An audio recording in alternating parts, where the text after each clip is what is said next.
All right, everybody, it's the Combatcast with a man called Dave and Chevy. And we got a lot of fights to talk about. UFC 326 just happened. UFC Fight Night coming this week. Emmett versus, this is one for the, pronounce it. Vallejos.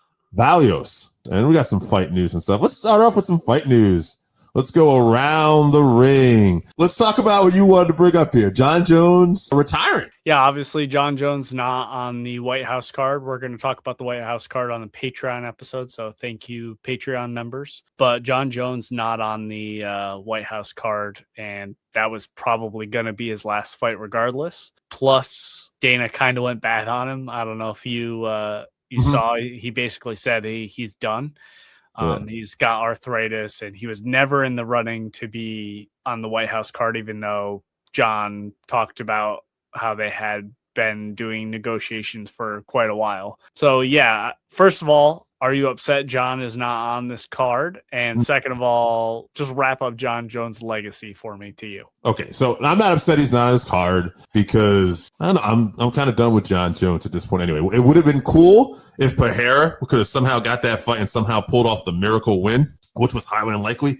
Yes, in that perfect scenario for me, that would have been cool. It's not really likely. So it's just not really, I'd rather just not see. I think that's a very good point, that was not very likely. Right. Because Jon, and just to get to his legacy, is one of the greatest fighters of all time. Even Dana White at this 11th hour will still tell you Jon Jones is the greatest fighter of all time. I think that's fair. You can argue some other people that are going to be in that mix when you talk about pound for pound, Khabibs of this world. Absolutely. But to say that Jon Jones, isn't in the discussion or in the Mount Rushmore of just talking purely the best inside the cage fighters of all time would be ludicrous. At the same time, when you look at guys who had the most controversial careers, surrounding careers, and getting into trouble, he's also on that Mount Rushmore, along with Conor McGregor and BJ Penn and probably several other people. So, it's a mixed bag. His career is always going to be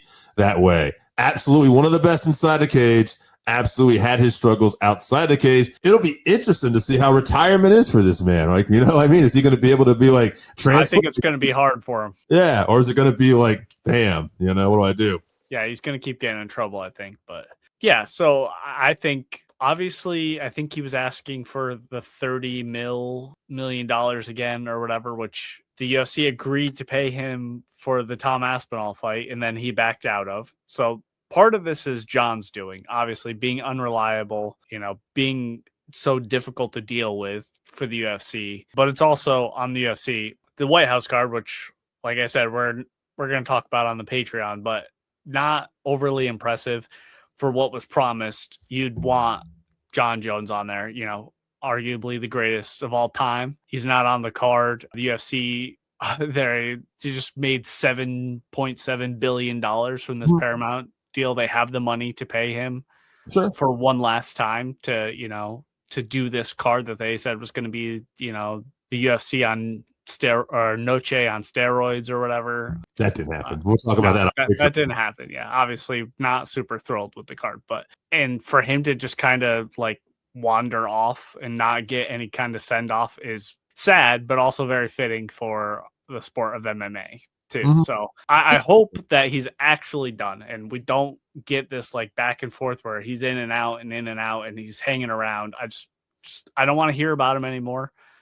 The UFC should 100% release him, though. If they don't want to fight him, obviously there's other opportunities for him out there. We could talk about this too. Francis signing on to fight Felipe Lins on the undercard of the Gina and Ronda, or the co-main event for the Gina and Ronda fight on Netflix. So Jon would love to go fight Francis. Even though he ducked him for a while, he'd get that 30 mil and then some probably from Netflix. So it's disappointing from both parties, but I'm going to place most of the blame on the UFC for this one. Yeah, I would say that's fair. The only thing I will say, though, I do feel like Dana White was pretty consistent back in the day. He did not want Jon on the UFC White House card himself. And he did say this, which I thought was kind of a poor excuse, though. He said that, yes, there was probably people talking to him, matchmakers and stuff, because everybody was looked at. Well, if you know he's not going to be on the card, then why would your matchmakers be talking to him anyway? That doesn't make any sense. Yeah, I mean, like Luke Thomas and Ariel and all them, they have like pretty solid evidence, I guess, sources that say that there were like legit negotiations going on. So Dana's a fucking liar. We know this.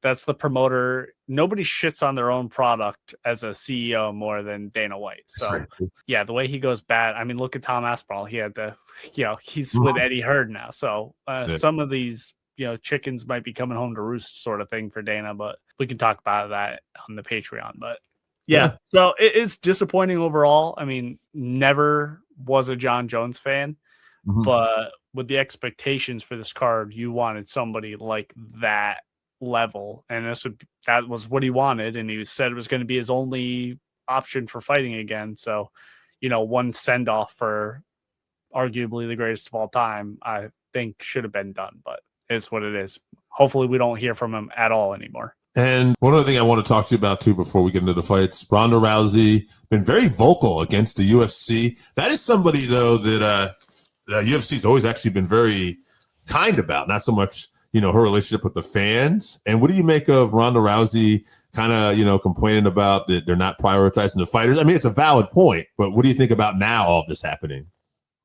I mean, she's building the fight, obviously, but she's 100% right. I mean, just look at I see a lot of people complaining that it's Paramount and like, because there's no paywall, like the pay structure, it takes a lot of power away from the fans, because they don't need to please the fans, the UFC, I mean, which is true. But if you look back at the ESPN era, we had the same problems, these watered down, awful cards, and we just have to eat it as fans. You get what you get, and if you don't like it, don't fucking watch, which the problem is there's nowhere else to watch fights. So UFC's monopoly is a problem. But yeah, it's clear that the UFC does not care about making the best fights anymore. It used to be back in the day, if fans wanted and I think Luke Thomas was talking about this on Morning Combat recently, where if the fans, like as a whole, wanted to see a fight, that those fights would get made, whether the UFC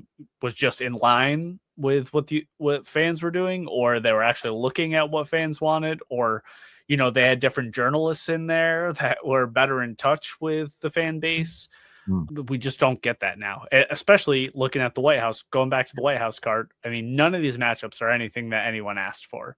No. Not one single fight is something that we asked for. So as fans, are they all bad fights? No, they're good fights, but they're not the top level fights of what you want as a hardcore fan in MMA. So the UFC just doesn't care. And they don't care to pay the fighters, any of the fighters, what they're worth, but especially these top level guys now, because they don't need them to come save the day for these pay-per-views. So Ronda's 100% right. I'm glad that she's going out and getting her money, her and Gina. And, I think we talked about this when this fight got announced, how they were kind of going up against the White House card, given they're a month apart, but Ronda was saying that their fight on Netflix was going to get more eyeballs, and a lot of people were saying, no way, the White House card is going to. Well, now I don't know if that's so true, just with how this is not a lot of casuals are tuning in for this. There's no Conor McGregor, there's no John Jones kind of thing. So the UFC, they just they made their money, and they're just going to put out product and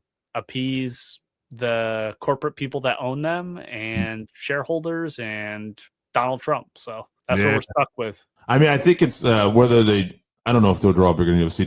I think Netflix is a bigger platform. I think Netflix is the streaming platform. So there's that. I think you will draw more of a casual audience. There is probably this just thing about having a card at the White House still that I'm sure will draw some people in. Do you think that the Francis being on the card, like that'll draw a lot of actual MMA fans to watch that now? I think they'll add something. I mean, but if you got to be realistic about it, what did Francis really mean for the PFL, right? Was that something that, is the PFL, where a lot, it's the monopoly at the end of the day that you talked about. The UFC has, even more than the fighters, they're the marquee name. It's the UFC. And until people start kind of turning away and having other, start watching other things or making that. Right. Yes, it's not going to be known, but that's hard to do because if you're an actual fan of the sport, we still know the best potential matchups are in the UFC. So you just have to watch a lot of slop to get to those is all. Yeah, until we get to the fights we want. Yeah. Let's get to a card that I think should have been really good, and this does just happen sometimes. At the end of the day, a little bit disappointing. UFC 326 BMF Championship, Holloway versus Oliveira 2. Before we get in this main card, any fights you want to talk about on the undercard? Yeah, we have to talk about the Cody Garbrandt fight. Did you watch this? I did not. I did not see this. So I don't know what the fuck this fight was, but so Zhao was winning a close fight, right? And then he kept hitting Cody in the groin, and he had 2 points taken away. Mm-hmm. Like he hit him so. Like Cody was down on his hands and knees, vomiting into a bucket in the octagon. I've never seen this before. This is on CBS, by the way. This is on the big channel, CBS. This is like a showcase of the UFC for CBS. 2 points taken away in a single round, which when's the last time you've seen that happen? Years and years, maybe never. Like, so, and then, so after the first one, Cody was all gung-ho and charged across the octagon. He was trying to flying Masvidal knee him.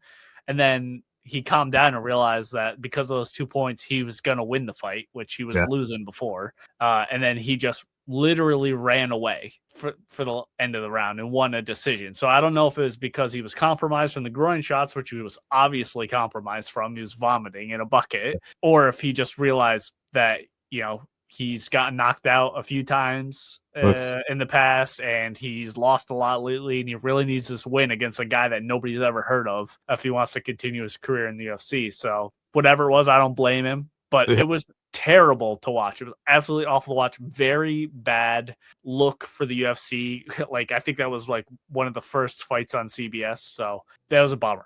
But I'm glad Cody won. I just saw the decision, and I thought it was weird that Cody won a decision by quite a bit. I was like, oh, interesting. It was 28-27. Oh, three-round fight. Yeah, so it's like, it's ridiculous. First round.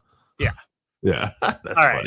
Let's get into the main card, though. So Gregory RoboCop Rodriguez versus Bruno Ferreira. We kind of talked about this, that it was that kind of fight where either one of them could take each other out. Previously, Bruno had won the first fight and stopped Gregory. And I thought that, I don't know. I guess if Bruno won the last fight, I thought, okay, well, he'll probably find a way to win this one too. But I believe, called it right, Gregory Rodriguez. And I guess good, because he's kind of got a little more of that personality, and he's kind of cool to move up. But that's what we're dealing with here, right? This is those type of fights. It's a firefight. Someone's gonna go, and this is part of the fun part of MMA sometimes, and I enjoyed this. So good on Rodriguez. Pretty cool to see.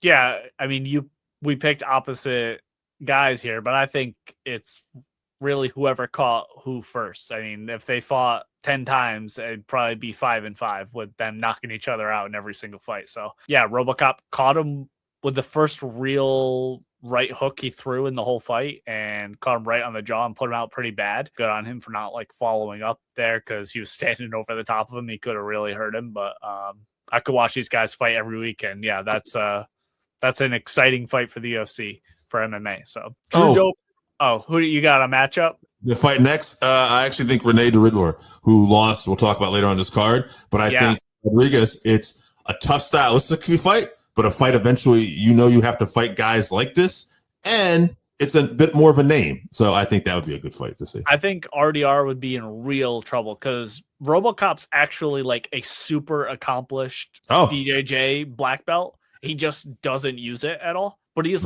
won a bunch of ADCC titles and stuff. He's probably more decorated than RDR, in fact, but RDR is just huge. So I think I do want to see that fight next, but I think RoboCop destroys him on the feet, because he's not afraid of getting taken down. So I think that would be good for the UFC. This guy could be a fun guy to keep if he keeps winning. He is a fun guy. Yeah. All right. This one was fun too. Drew Dober. We knew it was going to be fun. Drew Dober versus Michael Johnson. We didn't talk about this last week, I think it's kind of an interesting thing that, the online community sometimes makes, fun of things or brings up things. And people had kind of had this joke going around that Drew Dober, he does really well whenever he fights people of color and stuff like that. And it kind of became this online joke. And I only bring it up because Michael Johnson actually said that, this guy's a great guy, he's a cool guy. And Dober was so appreciative of that. And I thought that was a really cool thing. And in the beginning of this fight, round one, Johnson looked like the quicker fighter. And I was like, oh, man, this is cool. And I would bring that up again because I wonder, does stuff like that get in a fighter's head, right? Do you almost not want to do your best? Well, if it did, by round two, it was over because Drew Dober put it on him with a violent knockout. And at the end of the day, two good, fun names like that Cowboy Cerrone that you'd like to see on these cards. I hope we see more of Michael Johnson still. He was on that 3-fight win streak, but glad to see Dober back in the winner's circle here again. And yeah, it's cool to see. Again, now we're still off to a good start on this card at this point. Yeah, Dober's up there with Wonder Boy as nicest guys in the UFC too. If you see some of his before the fight, videos and stuff, like you alluded to, he went and talked to Michael Johnson about the stuff that was going on online and told him that he appreciated him. And obviously Michael Johnson's super cool too, so he was telling him it's all good. He was dressed so fly, man. He was looking so good, Michael Johnson. Yeah, and then in the fight, yeah, you're right, Michael Johnson, 39 years old, still has some of the fastest hands in the UFC. He's especially at lightweight, he's so quick, but he did basically what happened was he was dominating the fight, and then Drew Dober in the second round, he just threw out this, he's southpaw, he threw out this right hand jab, and he just crossed with his feet and landed a full power left hand right on Michael Johnson's chin and put him out pretty bad. So I mean, that could happen to anyone, and that's a classic Dober move, getting beat up and then finding the chin and landing the knockout. So yeah, both of these guys want to watch them fight. Every time they fight, for sure, they put on exciting fights. Absolutely. Dober, next fight, Beneil Dariush. I thought it'd be a step up, and another guy who's an exciting fighter, but had some losses recently, but a guy who still ranks Dober. I was like, that could be a fun undercard fight for sure. Yeah, it'd be probably be tough for Beneil. Yeah. That'd be a fun fight. Here's where we started to slow down here. Rob Font versus Raul Rojas Jr.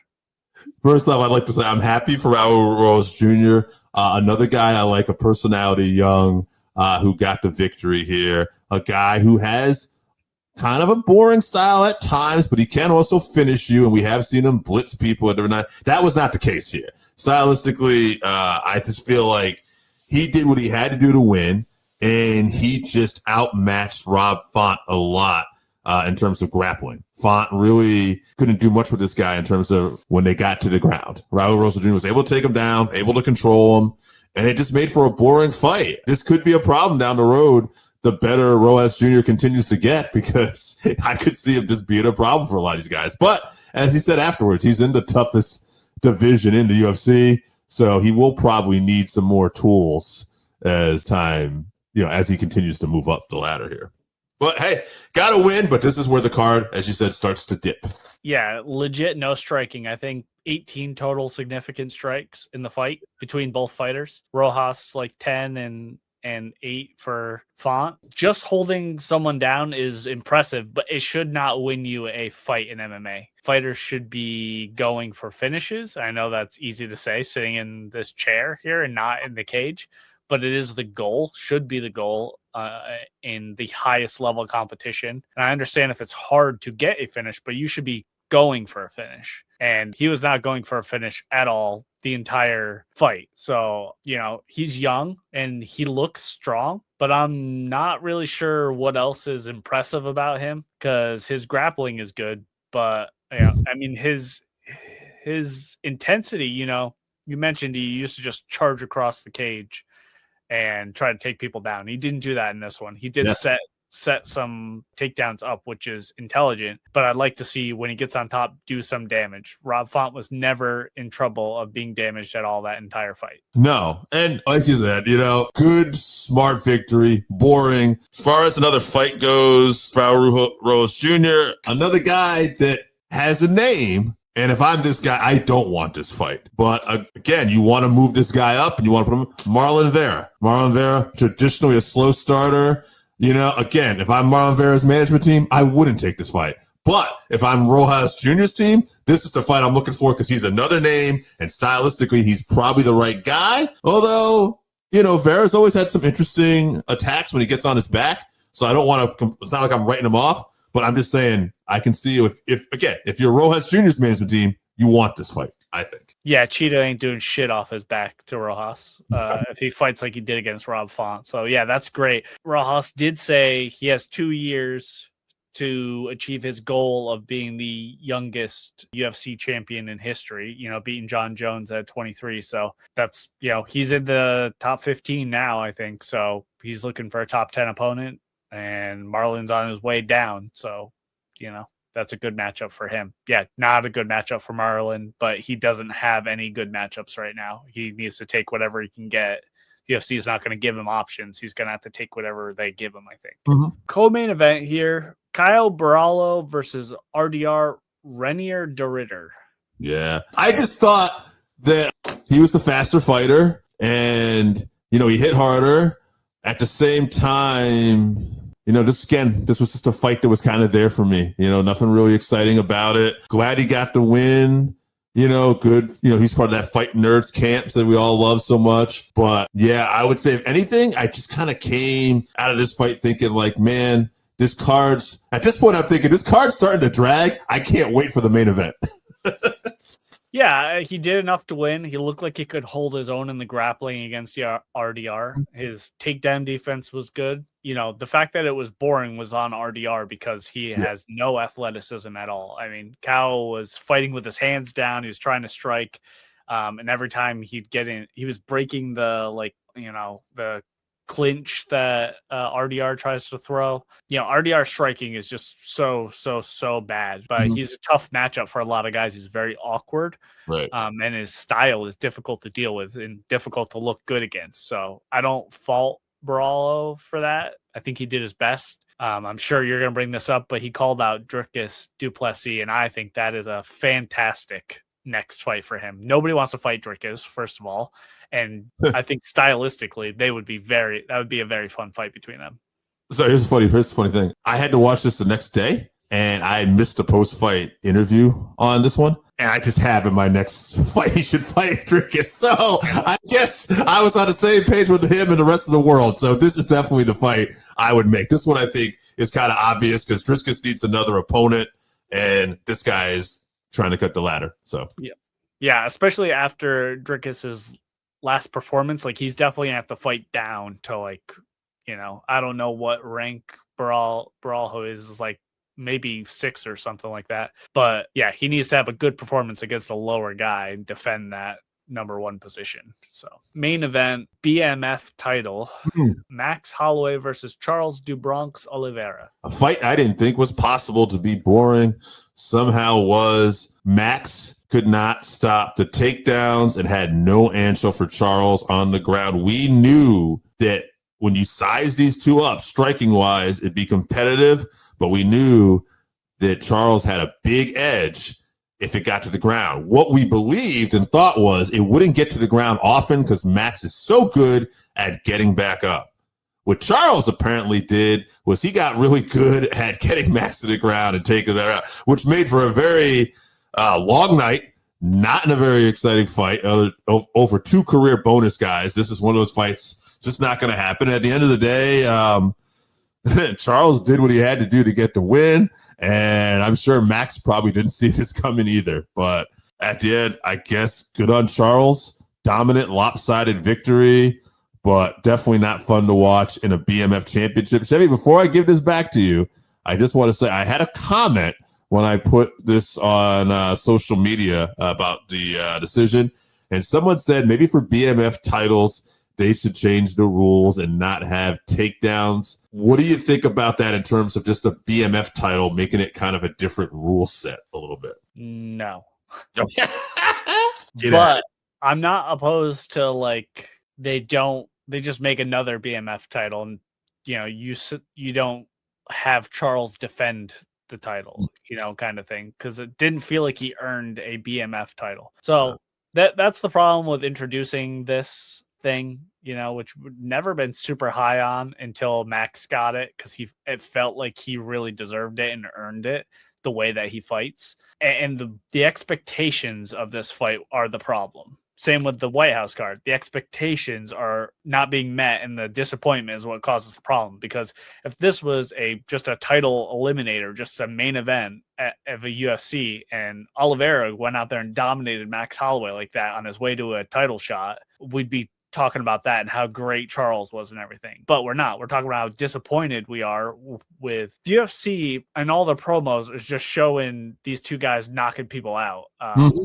You know, and we kind of all thought that Charles is game for that, which he has shown in the past that he's, game to be a gunslinger or whatever. And that's kind of what we were all expecting. Charles said, no, I'm looking for a title. I'm going to go out here and do my best to get a win. So, he very intelligent game plan. Obviously, his takedowns were superb. Like, he took Max down so easy, multiple times. So, and on the ground, he was definitely going for subs continuously, all the time. So, props to Max for defending them, because a lot of people wouldn't have been able to do that. That's probably the highlight of the fight for Max, is that he didn't get finished, which is really sad to say. He got his black belt in jiu-jitsu after this fight just from defending so many submissions. But as far as the BMF belt goes, I don't think that Charles should be allowed to defend it. I think, he moves on in the queue towards a title shot, but you can just pick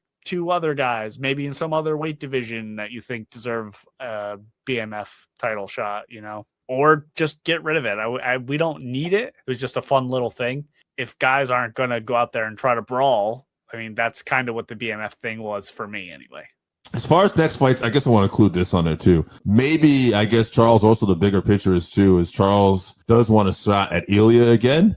And he realizes that he needs to be possibly ready to take Ilya down, because he's not going to win a striking matchup there either, given Ilya's power. And maybe that's just something we have to realize is Charles, was a jiu-jitsu guy for the longest time, and then changed it to he was a striking and jiu-jitsu guy. Maybe now Charles is a complete wrestler too at the end of the day. We'll find out as time goes on, but Charles Oliveira definitely always seems to be evolving. And even though this is not an exciting performance, I do think you can take some good out of that. As far as future fights go, to me, it's got to be, I got two options. All right. To me, Arman Tsarukyan, especially if you can get that fight close to the upcoming title fight we got between Justin and Ilya. Winner, tournament style, we move on. See that. If Arman is going to get the next title shot regardless, which he probably deserves, then you want to make an attempt at having a fun fight with Charles. He's probably going to win anyway, but it just be some temp. Paddy Pimblett, it's a fight he's probably going to dominate, and they probably don't want to do it, but, Paddy can kind of go to the ground and he'll probably just get submitted. I think Paddy should fight Max, and Max should fight Arman. Or I'm sorry, and Arman should fight Charles. So unless Connor is coming back, right? Connor's. There's been rumors he's fighting on International Fight Week or whatever. I want to see Paddy and Connor then. Paddy and Charles. I mean, I don't have a problem with him letting up Connor if that's the fight they want to give him to, because I don't think ever fought. That would be fun too, for sure. Yeah. All right. UFC 326 was what it was. It was a card that I was disappointed in, but these things happen. We finally got some name value on the card, and it just didn't work out. Yeah. Let's go to UFC Fight Night. Emmett versus Vallejos.